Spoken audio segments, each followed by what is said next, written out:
live again for us. He's going to do the Sports Center music live for us again. All right, Kenny. Let's just have Kenny if we can. Can we do that? Yeah, let's go ahead and just do ESPN Radio is presented by Progressive Insurance. Guests on the Dan LeBatard Show appear via the Shell Pennzoil Performance Line. Kenny G going to be there in a second.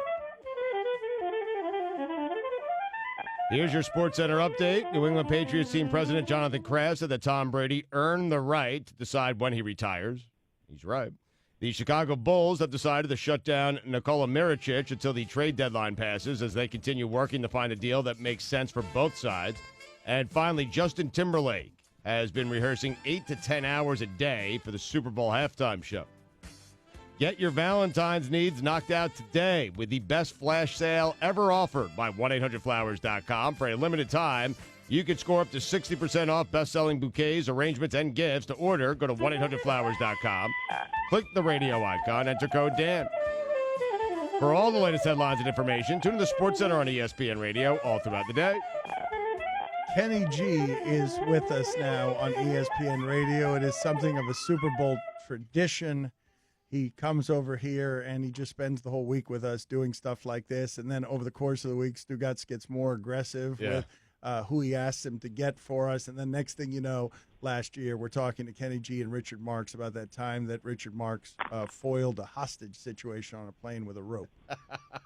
So yes, you remember this. So now I'm told that Kenny G, yesterday you were bothering Kenny G because you're like, get us Jackie Chan. You are now using Kenny G as a pawn in your celebrity game. I was thinking at the beginning of the week of asking him to get Phil Mickelson. Yesterday, I pivoted to Jackie Chan because he told a great story about Jackie Chan, and I have no idea. Like, I hope Kenny brought something to the table today. Well, let's see. Well, no, he says he's got a surprise celebrity guest for us. Kenny G just bringing over friends to hang out with us, but I don't know who it is. So, Kenny, do we want to guess as an audience when he starts talking, or do you want to introduce your friend?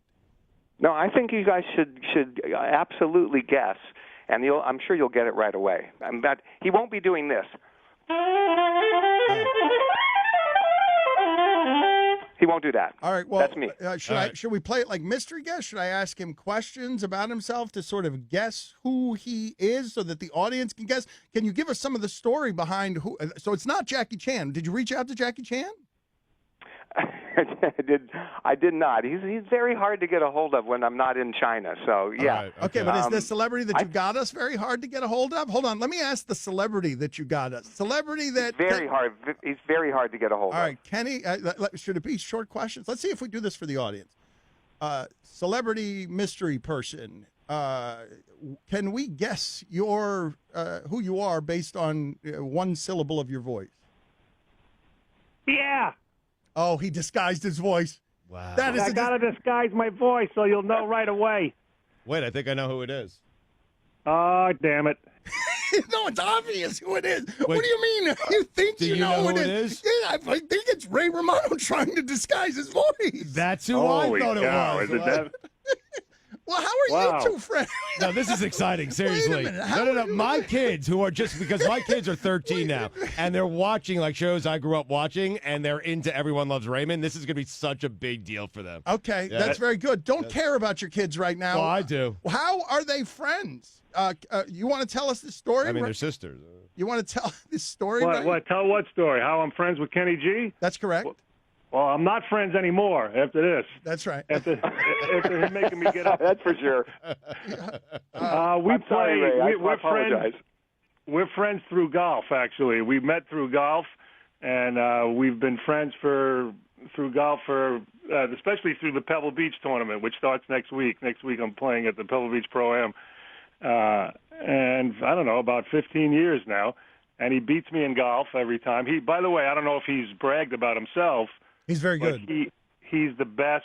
He's not only the good. He's the best celebrity golfer that plays in the tournament. Is that true, Kenny? Who's the biggest challenger? Oh, it is true. That's true. Yeah, okay, that sounds like a true. Mm-hmm. Okay, so who's second best, Ray? In that tournament, who's second best? Maybe who would you think, Kenny? Maybe Justin Timberlake or somebody? I don't know. I think Justin Timberlake has a really good swing. I'm not sure how well he scores, but he's really good. I think he's a great player. All right, well, right. Kenny, you're a scratch, right? Are you scratch 1-2 handicap, something like that, right? I am really terrible. I've like picked up a golf. Oh, think you were he was talking. asking Kenny. Yeah, that's a I thought fine. he was asking me. I thought that's a fine. He doesn't care about you. Yeah, I'm asking Kenny. Oh, I thought he said Dan. Oh, no. No, I know we all stink. We all stink except for Kenny. But Kenny's about a scratch golfer, and nobody's even close there as far as the celebs go. Yeah, I'm pretty close. But well, Raymond, you know, Raymond, how many names do we have to list before we get to you in those rankings? Like how good are you? I'm a 14. I'm a legit 14, Wow. though. No cheating, no gimmies, no nothing. I play every ball in. I'm a 14 handicap. But the great thing about Pebble is you get strokes. You play in the Pro-Am, and you get strokes, so anybody can win. And Kenny, you've actually won the tournament, right? Am I right? Actually, with Phil Mickelson in 2001, we won it. I was a 6 handicap at the moment, but it was a really cool experience. Yeah, but the thing about Ray is, thing he hasn't told you is he did beat me at his home course a couple of years ago, which was great for him, bad for me. And he's competed. He gets to compete. With his handicap, he gets to be very competitive up in Pebble. It's very tough for a lower handicap to make the cut. But you've made it, a few times? And you played in the final group once or twice? I've played 16 times. I made the cut twice. I don't know if you guys know, like about 140 amateurs play, and the top 25 get to play on Sunday. It's a 3-day cut. It's Thursday, Friday, Saturday. And then the top 25 get to play in the final round. You're playing in the final round of a PGA tournament, on Sunday. So it's a big thrill for all of us. Who's the athlete, Ray, that you've gotten to play with? And maybe, and Kenny, we've asked Kenny a lot of questions like this, but who's the athlete that you've gotten to play with where you were a little bit awed that you got to spend time with that person? Well, you don't play. I mean, you play with the pro golfer. So the tournament that I play in, where you get to play with athletes, is in Tahoe, the Tahoe tournament in July. Right. I got to play with Tony Romo. I got to play with Roethlisberger. That's a cool one because that's about 80 of the top athletes who aren't playing.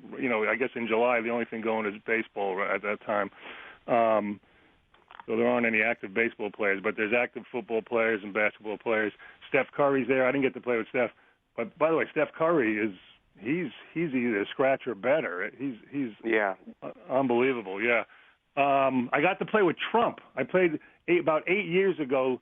They pair you up, and they paired me up with Donald Trump about 8 or 9 years ago.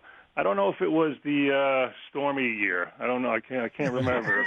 How badly did? Because Ray, you went out of your way to say that you hit every ball, you don't cheat, you don't do anything. How badly did Donald Trump cheat? There have been reports this week about everybody saying how much of a cheater he is at golf. Yes. I think all the presidents. I heard Clinton was a big kick it out of the bush guy.